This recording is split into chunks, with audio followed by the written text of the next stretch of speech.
Donc voilà, pour ceux et celles qui ne me connaissent pas, je m'appelle Guy Cochenec, je m'occupe un petit peu du Canton des idées. Le Canton des idées, c'est une émanation de la Fédération des œuvres laïques du Var, dont je suis administrateur. Et le Canton des idées, comment dire, c'est un regroupement de collectifs et d'associations qui travaillent ensemble sur chacun leur sujet, mais soutenu par les autres. Et ça, c'est un concept qui me plaît bien. Et donc, chaque mois, on fait un événement dans la salle ou ailleurs, dans une autre salle. Et avant ça, on fait un collage et un tractage dans le centre-ville de Toulon pour communiquer sur l'événement. Donc voilà. Donc, je vais laisser la parole à mon amie Christine. Bon, je m'appelle Christine Flory, je suis à la section Ligue des droits de l'homme de Toulon. Et c'est la section Ligue des droits de l'homme de Toulon qui vous accueille ce soir au sein du comptoir des idées que Guy vous a présenté. Nous avons deux invités ce soir, nous devions en avoir trois, mais Madame Myriam Monet, qui représente la préfecture du Var, pourrait nous rejoindre dans la soirée, mais dans l'immédiat, elle a été retenue, elle n'est pas sûre de pouvoir nous rejoindre. Alors nous accueillons avec plaisir Yolande Eskenazi, qui est la défenseure régionale des droits pour la région PACA, et Fabienne Messica, sociologue, philosophe, essayiste. Ça fait beaucoup, mais c'est vrai. C'est beau. C'est impressionné. Qui est à la Ligue des droits de l'homme. En fait, c'est une soirée débat que nous souhaitons organiser. Et ce qui m'oblige à m'arrêter immédiatement, parce qu'en fait, la parole sera d'une part à nos invités et à vous tous qui êtes aussi nos invités. Merci beaucoup pour votre présence.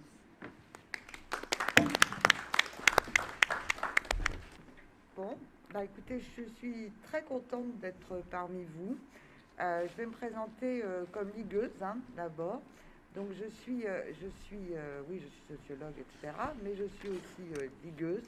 Et donc je co-anime avec Nadia Dormadjan le groupe racisme antisémite, le groupe de travail antisémitisme, discrimination de la Ligue des droits de l'homme. Je travaille aussi dans le groupe femmes, le groupe de travail femmes. Et qu'est-ce que je peux dire d'autre et voilà, je fais partie du comité central, voilà, comme ligueuse. Et comme professionnelle, on vous l'a dit. Et puis moi, donc, j'ai beaucoup travaillé sur les discriminations en tant que sociologue, puisque quand ça a commencé à sortir, enfin, des politiques publiques de lutte contre les discriminations, on a commencé à faire des diagnostics et à travailler. C'était notamment les diagnostics territoriaux qui étaient lancés par la politique de la ville. Je ne vais pas vous donner tous les noms des différentes institutions de la politique de la ville qui ont changé tout le temps. J'y reviendrai un peu plus tard. Voilà. Avant de venir, je me suis vraiment posé des questions parce que je me suis dit, oh là là, comment je vais faire je ne vais pas présenter un truc Wikipédia à des gens avec les 25 critères de discrimination qui existent. Comment je vais aborder la question. Et donc j'ai décidé de l'aborder en 4 points. Je voudrais faire un petit retour historique. Alors pas un retour historique où je vais vous sortir toutes les lois, tous les moments, etc. Pas du tout, mais quand même un retour historique sur le fond pour essayer de comprendre d'où on vient au départ. D'où on vient au départ dans nos sociétés que moi j'appelle des sociétés post-patriarcales et post-coloniales. Et je fais vraiment le parallèle entre les deux, puisque aussi bien le patriarcat était quelque chose de légal, et j'en reviendrai là-dessus, inscrit dans les droits, et le colonialisme a consisté à administrer des territoires qui avaient été conquis, et dont un territoire qui était département français, l'Algérie, et puis nous avons encore des départements, nanana. Mais vous comprenez ce que je veux dire. On vient d'une histoire, et donc les discriminations n'ont pas commencé à partir du moment où on a employé le mot discrimination.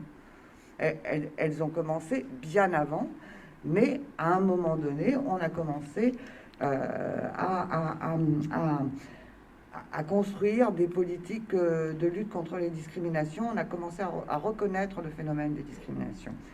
Alors, historiquement, les discriminations, historiquement d'abord, elles s'appliquent aux étrangers. Voilà. Pendant au moins environ 2 siècles, il y avait énormément de dispositions extrêmement restrictives pour les étrangers. Il y avait les discriminations légales à l'égard des gens du voyage, par exemple. Il y avait toutes les questions des naturalisés. Quand on était naturalisé en France, naturalisé, vous vous dites, ça veut dire qu'il devient français.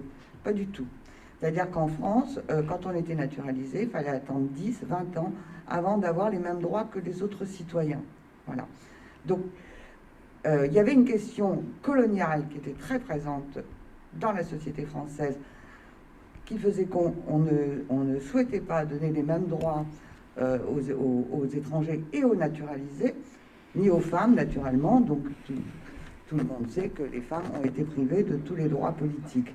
Il y a donc un lien vraiment très étroit entre la façon dont s'est construit l'État-nation français et la manière dont les tensions entre l'idée du droit du sang et l'idée du droit du sol qui ne s'est pas imposé du jour au lendemain, et ces tensions très fortes, et le rapport à l'immigration, aux étrangers et à l'immigration, c'est-à-dire aux gens qui étaient naturalisés. À cela s'ajoute le code de l'indigénat qui s'appliquait aux Algériens et qui était totalement discriminatoire, puisqu'on avait une population qui n'était ni algérienne, puisque l'Algérie indépendante n'existait pas, ni tout à fait française. Et c'est pour ça qu'on utilise, si vous voulez, les termes de racisme structurel, c'est parce que il y a une histoire et que les institutions sont héritières de cette histoire. Et en particulier sur la question des droits politiques. Et du coup, je voudrais rappeler un cas que Claude Veil a soulevé dans un de ses bouquins, qui montre à quel point l'étranger devait montrer qu'il méritait d'être français, à quel point il y avait une défiance de l'étranger, et à quel point on mettait en place des tas de dispositifs pour le contrôler et pour... ça va pas ? Ça va ou pas? Parce qu'il me semble que de temps en temps ça décroche. Il me semble que c'est pas Bon, c'est pas évident de parler comme ça. Bon, d'accord. Voilà, donc je vais vous donner un exemple que je trouve très intéressant, parce que c'est un exemple qui date, c'est ancien, c'est 1868. On a compté le nombre de femmes nées françaises qui avaient perdu leur nationalité française. Pourquoi ont-elles perdu leur nationalité française? Parce qu'elles ont épousé un étranger. C'est-à-dire que quand les femmes épousaient un étranger, elles perdaient leur nationalité, puisqu'elles devenaient la femme de l'étranger. Donc, tu es femme, tu n'as pas de droit, tu es dans un système patriarcal, donc tu es sous le pouvoir du père et ensuite sous le pouvoir du mari. Et donc, si tu es française et que tu épouses un étranger, quelqu'un de nationalité étrangère, tu n'es plus française. Et c'est quand même un truc assez extraordinaire que ça s'est vraiment passé dans l'histoire, et que dans les années dont je vous parle, ça concernait 200 000 femmes en France qui avaient perdu tout simplement leur nationalité. Et ensuite, évidemment, nous avons tout ce qui s'est passé avant la Seconde Guerre mondiale. On a eu déjà, avant la Seconde Guerre mondiale, avant Pétain, on avait déjà en France des tas de corporations qui étaient effrayées par l'arrivée des réfugiés juifs de l'Est, etc., et qui ont voulu se fermer et empêcher qu'ils aient certains métiers. Par exemple, les avocats. Les avocats ont obtenu que quand on était un réfugié, on ne pouvait pas devenir avocat. Voilà, c'est comme ça. Donc, tout ça veut dire qu'il y a eu quelque chose qui est de l'ordre de l'exclusion, notamment des droits politiques. Et ça, c'est très important, les droits politiques. C'est majeur, c'est le départ de tout. La citoyenneté, c'est les droits politiques. Et donc, la France a eu à mener des politiques avec toute une série de dispositifs qui excluaient de nombreuses catégories des droits politiques, dont évidemment la catégorie majoritaire, les femmes, la moitié donc de la population. Donc c'est de là qu'on vient. Évidemment, toutes ces lois discriminatoires, presque toutes, parce que certaines sont restées très longtemps, par exemple les lois sur les gens du voyage, bon, voilà, ça fait vraiment pas longtemps qu'on commence à ne plus avoir des lois aussi discriminatoires à leur égard, même si on a des pratiques discriminatoires, ce qui n'est pas tout à fait la même chose. Mais bon, voilà. Donc, ces lois, petit à petit, ont été abandonnées, ou en tout cas, ça s'est amélioré, on va dire. Quand on est rentré dans l'idée que, bon, bah, quand même, il fallait intégrer les gens qui venaient. Voilà, les gens qui étaient là. Donc, on est rentré, on a commencé à avoir une politique d'intégration. Et donc, la politique d'intégration en France, elle est restée très, comment dire, imprégné de cette histoire de méritocratie, de faire la preuve qu'on allait être un bon Français, etc., etc. D'où toute une série de débats, toute une série de difficultés que je ne vais pas vous en donner toutes les dates, etc., parce que c'est très très compliqué, mais en tous les cas, on voit bien qu'il y a un lien entre cette problématique de la nation, de la citoyenneté, et cette problématique des discriminations politiques inscrites dans la loi. Et même maintenant, pour des étrangers, par exemple, en tout cas, la nationalité joue un rôle pour travailler dans les services publics, pour des tas de choses. Voilà. Alors, politique d'intégration ensuite. Il y a eu une politique qui visait l'intégration parce qu'il y avait des travailleurs immigrés qui arrivaient. Il y avait la fin de l'Algérie française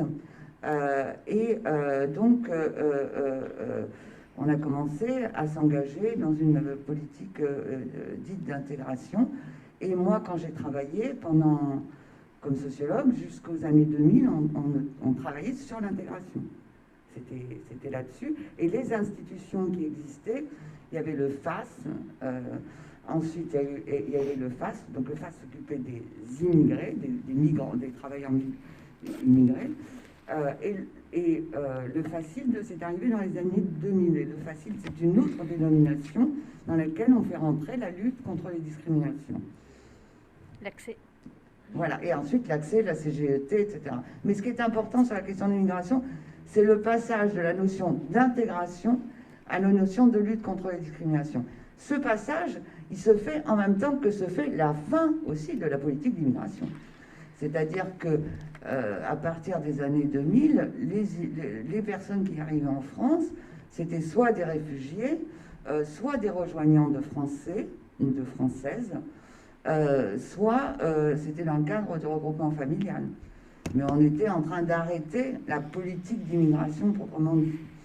Et en même temps, on avait eu, les années 80, on avait eu la marche des beurs, enfin bon, tout ce que vous connaissez sans doute, c'est-à-dire la découverte de la deuxième, troisième génération qui est victime de plein de violences, qui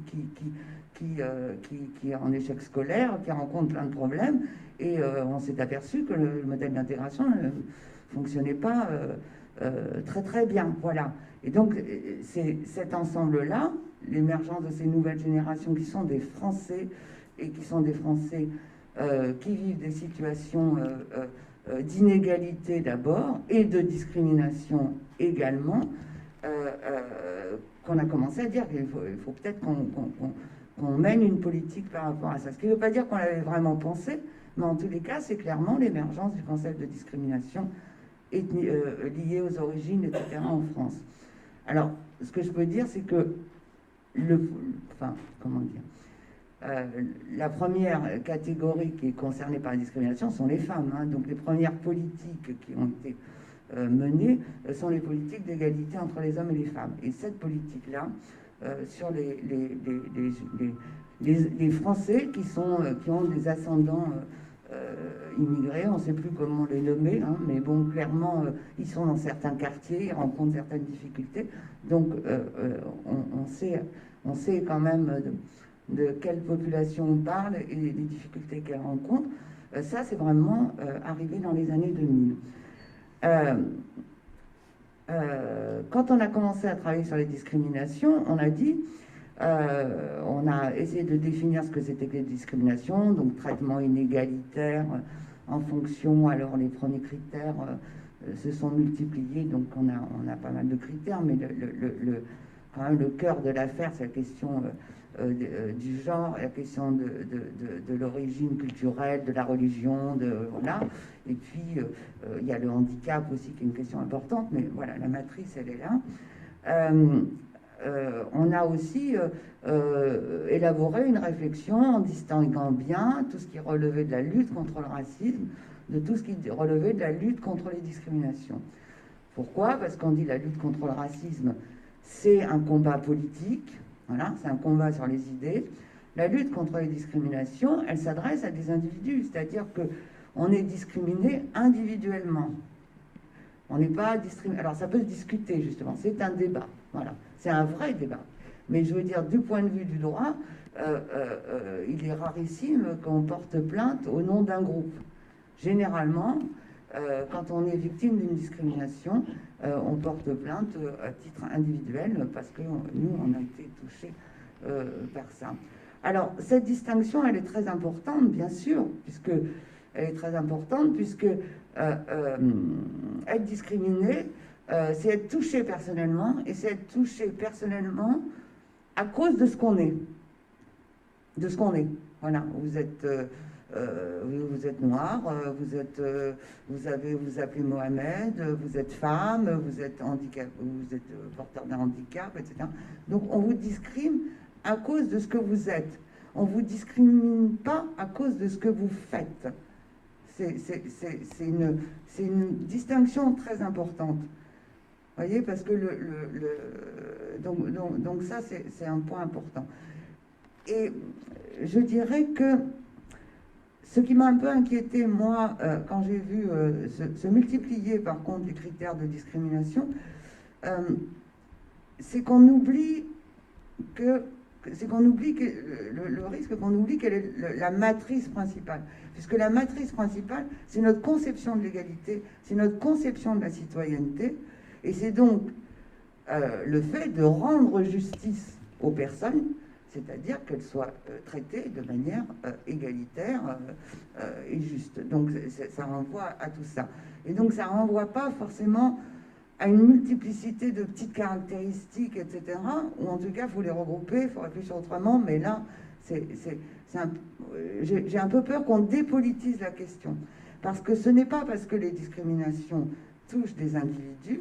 D'ailleurs, parfois, elles touchent des groupes, et on a eu des mobilisations, par exemple dans l'hôtellerie, de femmes, etc., qui ont agi collectivement. Donc, il y a un lien entre les deux. C'est-à-dire que nous distinguons la lutte contre le racisme et la lutte contre les discriminations, mais nous les relions en même temps que nous les distinguons. Et ça, c'est très important.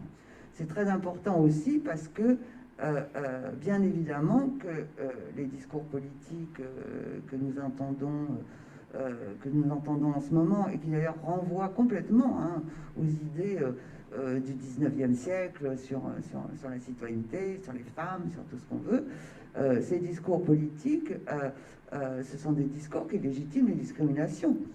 Même si ce n'est pas le discours qui discrimine, mais quand même, voilà, ça légitime. Donc il faut relier, je pense, il faut une approche politique. Il y a un deuxième débat, qui est le débat entre la lutte contre les inégalités et la lutte contre les discriminations. Ça, vous avez dû entendre parler du fait que des chercheurs, certains ont une approche très orientée vers la question de la discrimination dans leur recherche, dans leur travail, et d'autres peuvent dire à un moment donné, oui, mais vous abandonnez la lutte contre les inégalités, qui est aussi quelque chose de très important. Là aussi, moi, je dirais la même chose, il faut relier. C'est-à-dire que je pense que c'est un faux débat, en réalité. Les inégalités existent, et les inégalités... Et comment dire, les discriminations renforcent les inégalités, premièrement, les discriminations renforcent les inégalités, et c'est vrai que les discriminations, elles peuvent aussi concerner des gens qui ne sont pas forcément défavorisés socialement au départ. Par exemple, quand on parle de plafond de verre, quand on parle de l'accès à des études élevées, des diplômes, etc., en termes de discrimination, on n'a pas forcément affaire aux populations les plus défavorisées. Mais il y a quand même un lien entre les deux. C'est-à-dire que si vous ne modifiez pas complètement, si vous ne transformez pas complètement le système éducatif, par exemple, si vous ne le rendez pas égalitaire, vous renforcez les discriminations. Et ça, on le voit beaucoup dans tout ce qui concerne l'éducation, ce qui concerne l'éducation, ce qui concerne l'université, ce qui concerne les filières, ce qui concerne, enfin voilà, c'est très clairement là. Donc moi, je pense qu'il ne faut pas opposer les deux, ni dire que l'un se substitue à l'autre. Ça s'articule en fait. Voilà, ça s'articule. C'est vrai que c'est pas tout à fait. Ça s'articule et il y a des expériences, enfin, je veux dire, à classe sociale égale, il est vrai qu'il n'est pas tout à fait pareil. Enfin, on n'a pas la même expérience. Quand on est femme, quand on est homme, quand on est né, quand on porte un nom à consonance arabe, quand on est noir, etc. On ne vit pas tout à fait la même chose. Et ça, il faut quand même l'admettre et il faut mener les politiques nécessaires là-dessus. Alors, ces politiques anti-discrimination, moi je me souviens d'avoir suivi un peu les trucs territoriaux qui avaient les chorales, enfin voilà, on a essayé de mettre en place des choses.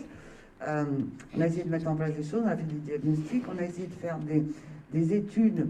Alors c'est un peu compliqué en France parce que on vient juste de trouver un peu des solutions, mais comme on n'a pas le droit de faire des études ethniques, des statistiques ethniques, on a du mal à avoir un travail sur des grandes quantités de personnes pour montrer l'existence des discriminations. Mais en tous les cas, on a quand même beaucoup avancé sur ces questions-là. Honnêtement, avec les gros boulots de testing, par exemple, qui sont faits par SOS Racisme et par d'autres, hein, parce que nous, on n'en fait pas, mais bon, on a quand même des résultats par les chercheurs, et on voit très clairement, les motifs de discrimination qui existent. Je veux dire, c'est tout à fait visible. C'est vrai que le patronyme, l'adresse, le machin, enfin, le fait d'être associé d'une manière ou d'une autre à une histoire ayant quelque chose à voir avec l'immigration, et notamment l'immigration des pays qui ont été colonisés, c'est un motif de discrimination très important, et on arrive à le prouver. On commence à travailler là-dessus, donc on commence à avoir des résultats. Maintenant, est-ce qu'on arrive à avoir une politique de lutte contre les discriminations qui soit efficace? Alors, premièrement, je voudrais rappeler l'importance du caractère de l'aspect territorial. C'est vrai que ça a été très difficile. Ça a été très difficile de mettre des gens autour de la table pour travailler sur ces questions. Et c'est difficile parce que vous avez le local et puis vous avez le macro. Vous mettez autour de vous à une table des gens qui vont travailler, alors justice, police, éducation nationale, enfin tous les acteurs, hein, parce que ça concerne évidemment énormément les services publics, Pôle emploi, etc. On les met ensemble, mais il peut y avoir une très bonne volonté de la part des acteurs, mais ils n'ont pas assez de moyens, parce qu'une politique de lutte contre la discrimination sans moyens, c'est quand même pas évident, donc ils n'ont pas des moyens en termes de ressources humaines, etc. Et deux, ils appartiennent à quelque chose de plus large, etc. Donc quand vous commencez à travailler sur l'éducation nationale, comment vous faites pour qu'au niveau local, on fasse bouger les choses? On peut les faire bouger, mais il reste que, dans les quartiers populaires, les profs sont des profs qui débutent, il reste que, etc. Il reste que un enfant des quartiers populaires coûte beaucoup moins cher jusqu'à la fin de sa scolarité, y compris l'enseignement supérieur, coûte 40% plus cher qu'un enfant des quartiers populaires. Donc vous voyez, vous avez ça qui est au niveau de la société en entier, et vous essayez de faire des choses localement. Et donc c'est pour ça que je pense que c'est difficile. C'est très difficile, parce que quand vous faites localement, à la fois tout doit être local, tout doit partir du local, parce que vous ne pouvez pas... il faut changer les cultures professionnelles, etc. Et ça, il faut aller au plus près pour le faire. Donc le local est très important, et en même temps, le local peut se sentir impuissants ou ne pas se mobiliser suffisamment, etc., etc. Et puis, il faut fâcher personne. Enfin, c'est quand même assez compliqué. Donc, je pense que c'est une politique qui a avancé comme ça, avec un peu de difficultés, pas mal de difficultés. Je crois que l'institution du défenseur des droits est absolument essentielle, et c'est pas moi qui vais en parler, vous allez en parler. Il y a vraiment... c'est une avancée considérable, c'est vraiment une avancée considérable. Et en même temps, que ce soit le défenseur des droits ou que ce soit la DILCRA, il y a quand même très peu de moyens. Et il y a une difficulté, voilà, il y a très peu de moyens, il y a une manière un peu de se débarrasser du problème sur ces instances, ce qui ne veut pas dire qu'on traite le problème de fond. Le problème de fond, évidemment, ça veut dire travailler sur toutes les cultures professionnelles, sur les services publics, leur donner les moyens. La justice, la police, l'éducation nationale, vous vous rendez compte, c'est énorme. Voilà, bon. Donc ça, on n'a pas une politique, une stratégie globale de travail sur cet aspect-là, les services publics, qui sont les seuls à pouvoir garantir l'égalité. Je veux dire, si on n'a pas ça, qu'est-ce qu'on fait? Donc ça, c'est un premier problème. Le deuxième problème, on n'a pas des moyens suffisants pour la recherche. Et on a besoin de la recherche, on a besoin de savoir, on a besoin de mesurer les discriminations. Ça, c'est un deuxième problème. Le troisième problème, on n'évalue pas les politiques publiques. Ça fait 3 problèmes. Voilà. Les politiques publiques de lutte contre la discrimination doivent être impérativement évaluées. C'est-à-dire qu'on doit comprendre qu'est-ce qui marche, qu'est-ce qui ne marche pas. On doit savoir comment on peut progresser. Parce que y a des populations qui vivent des injustices terribles et il faut faire quelque chose quand même. Bon, donc ça, moi j'ai été frappée en tant que professionnelle parce que j'ai fait plein de diagnostics territoriaux de lutte contre les discriminations, bon, avec des collègues. Et je veux dire, au bout d'un moment, je dis, mais quand est-ce qu'on capitalise? Quand est-ce qu'on évalue? Qu'est-ce qu'on fait, quoi? Qu'est-ce qu'il en ressort? Qu'est-ce qui a avancé? Pourquoi et à chaque fois, c'était des rapports qui s'empilaient, qui s'empilaient, qui s'empilaient, qui s'empilaient. Donc, tout ça, je dis ça pour dire que ça demande une stratégie. Et une stratégie, ça demande une volonté politique. Et pour le moment, je trouve qu'on a beaucoup de chance avec le défenseur des droits parce que c'est une institution qui est très mobilisée sur ces questions et que je crois qu'on a beaucoup d'accord, hein, la plupart du temps, enfin voilà, je veux dire, qui travaille beaucoup avec les associations, qui écoute beaucoup les acteurs de la société civile et qui peut être innovante dans ses pratiques, dans ses méthodes, etc. Donc là-dessus, c'est très très bien. Mais on a besoin d'une impulsion et d'une volonté politique. Et je pense que pour le moment, on l'a pas. On n'a pas un observatoire des discriminations. On n'a pas non plus un vrai travail d'évaluation des politiques publiques. Et on n'a pas ce qu'il nous faut comme formation de la police, de l'éducation nationale, enfin des différents services publics. Donc voilà, c'est pas très joyeux ce que je dis, hein, parce que je vous montre, mais il y a la moitié du verre, il y a la moitié du verre qui est plat. Je suis pas sûre que... Enfin, qui est plutôt là, voilà. Je suis pas sûre que je vous montre un verre plein, moi. Ou un bout de verre qui est plat, puis il y a un bout de verre qui est vraiment vide. Et ça, je le dis après... encore une fois, 20 ans de travail dans les quartiers, de machin, d'analyse, de machin, de rencontres avec des acteurs, etc. C'est pas, c'est extrêmement décourageant. C'est extrêmement décourageant. Et donc voilà. Donc moi, je pense que ce qu'il faut vraiment revendiquer ça, c'est-à-dire revendiquer d'avoir une vraie politique de lutte contre la discrimination, une vraie politique aussi de lutte contre le racisme, bien sûr, de bien articuler les deux. Et